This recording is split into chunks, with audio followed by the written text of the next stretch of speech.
13 minutes before the top of the hour. I'm Bill Martinez. Carl Gallups is with us. Longtime senior pastor, best-selling author, former Florida law enforcement officer, 10-year conservative talk radio host, author of the book, Be Thou Prepared. Carl, how you doing, buddy? I'm doing great, Bill. It's always an honor to be with you. Well, I got to tell you, the honor is always mine. You're such a dear friend. I think back, Carl, when God brought us together, and it really was God's hand of providence in bringing us together. At the time, for me, I was based in the West Coast, even though we were a national entity, and you in the East there in Florida, and then eventually, I'm now bi-coastal these days, so I get a chance to come on your side of the land, occasionally. So I am just grateful for you, and I'm grateful for our friendship. It means a lot to me. Well, and the same thing here, Bill. And we've been through a lot together, and I do see the hand of God in this. And what a great friend and brother you are. And thank you again for having me on the show today. These are exciting times in which we're living, brother. Well, exactly. And, interestingly enough, we just talked with Pastor Mark Biltz, who was the vanguard of the, the revelation and the explanation of the four blood moons. And, and we look back on 2015, and there are warning signs, no doubt.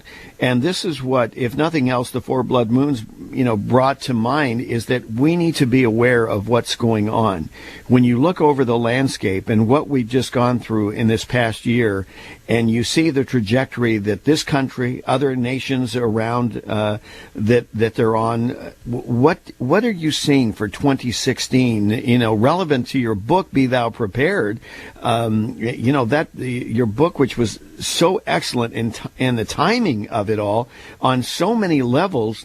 I imagine if you wanted to address all the warnings, we'd have to do volumes on this, right? Oh yeah. In fact, I've got another book coming out in the fall of this year, 2016, that basically does that. It addresses as many of the prophetic warning signs and prophetic markers that I know, and they're still unfolding before us. They're myriad. I mean, it's just coming like a flood. We're living in very prophetic times. And my take on this always, the book will be, and my teaching and preaching on this, I've been doing it for 3 decades now, is balanced and it's reasonable and it's rational. I'm not a hand wringer and a date setter, but I'm a student of the Word, and I'm a student of geopolitical events, as you are, and I understand how to kind of put these together and make some sense of biblical prophecy and what's really happening before us. But exactly. But Bill, here's what I would say. Let me alliterate my thoughts for just a quick second. Here's what I would say that we learned over we've learned this over the last decade, I would say, the last 7 or 8 years, particularly what we learned last year and what we had better learn as we turn the corner into this year. 3 things. I'm going to alliterate them. I think we learned last year, and I'll back all of this up. Number 1, pulpits matter. Number 2, presidential elections matter. Number 3, prophecy matters, and you better pay attention to it. Let me explain. Pulpits matter. Well, in my book, Be Thou Prepared, I have a whole section in there. You've read it.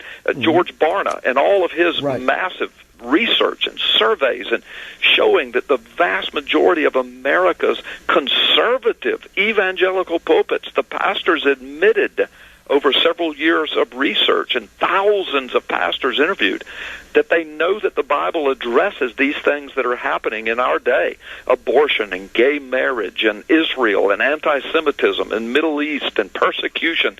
They said they admitted that the Bible addresses these things, but 93% of them said we never address them from our pulpits because we don't want to lose members.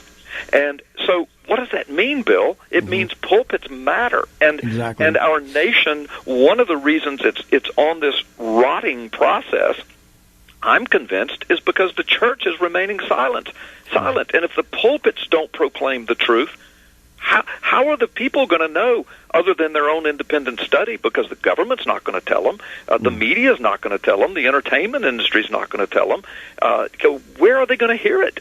And so if the pulpits are silent, then the pews become complacent and then the nation rots. And I think Exactly. we learned that over the last several years, and I think there's an awakening going on in the church. I pray there is, and I pray my book is a helpful part of it, and there are many other good resources besides that book. But well, Carl, I want you to pause just on that topic in terms of pulpits mattering. The irony of this is that the very people that they need, that God is sending their way, the souls, his very creation that need help, and he's sending them to these churches and these pulpits, but because the pastors are afraid, they're not trusting in God, who really is in charge of that ministry. Ultimately, he is the CEO, and he is the author and finisher of being fruitful and multiplying. You reject God's way and God's economy in order to see things according to your own eyes, and you jeopardize your own growth and prosperity. And meanwhile, these souls are coming, looking for answers, as you say. They're crying out for answers. And where do they go? Do they go to the bar? Do they talk to them? Some do. But they think logically, like they did in 9/11. They storm the churches, and they go there, and the churches are irrelevant. Yeah. And so what do you have, right? So the very thing they need is the very thing they reject, which is, I find to be quite ironic. But that's what happens when you're not synced up with God. Yes, no, absolutely, and that's my point.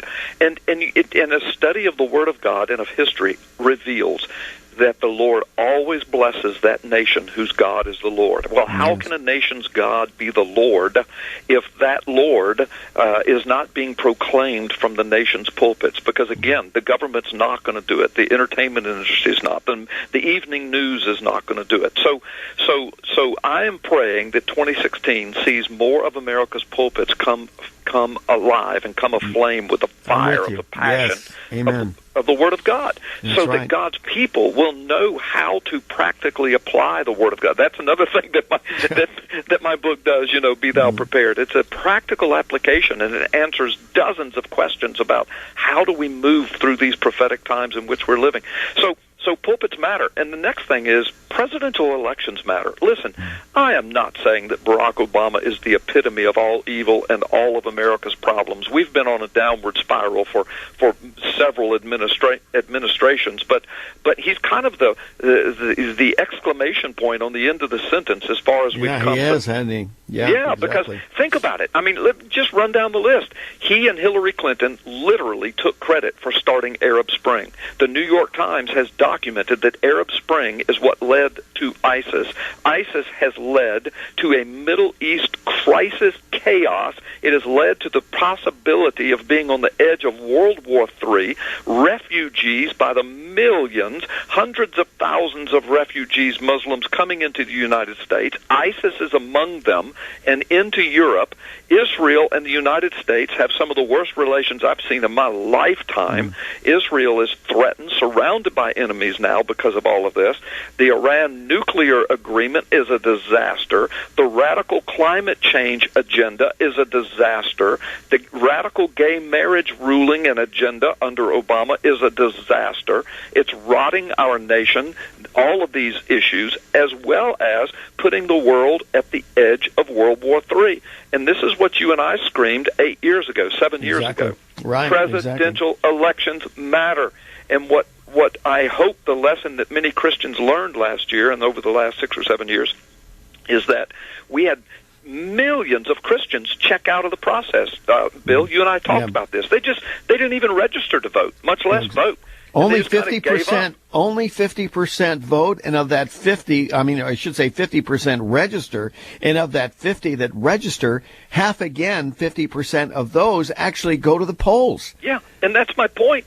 Presidential elections matter, but if you've checked out of the process, if you're not being the salt and the light that Jesus, listen, folks, commanded us to be, and God has handed us the gift of America, the greatest Christian nation, the biggest Christian nation, the most benevolent nation, the most powerful nation, the most affluent nation the globe has ever seen in human history.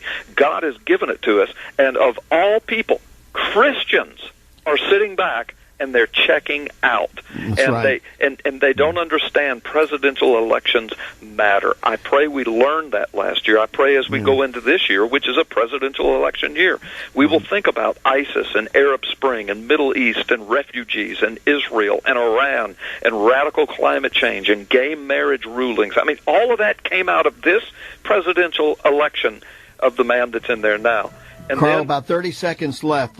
Let's hit Prophecy Matters, and I'm sorry, it's okay. typical of you and I, but let's go ahead and let's hit Prophecy. Yeah, Prophecy Matters. China is in the Middle East. Russia's in the Middle East. Syria and Turkey and Iran are major players with China and Russia. The Bible speaks of all of that. We're living in prophetic times. And we need to keep our eyes on Israel, because that's still, I say, the hour hand of God's prophetic clock. The rest is all minutes and seconds. It is passing by lickety-split, moving at warp speeds, shall we say, right? Yes, absolutely. And Israel is surrounded by enemies on all sides, which is another prophetic sign. Carl, as always, you are a blessing.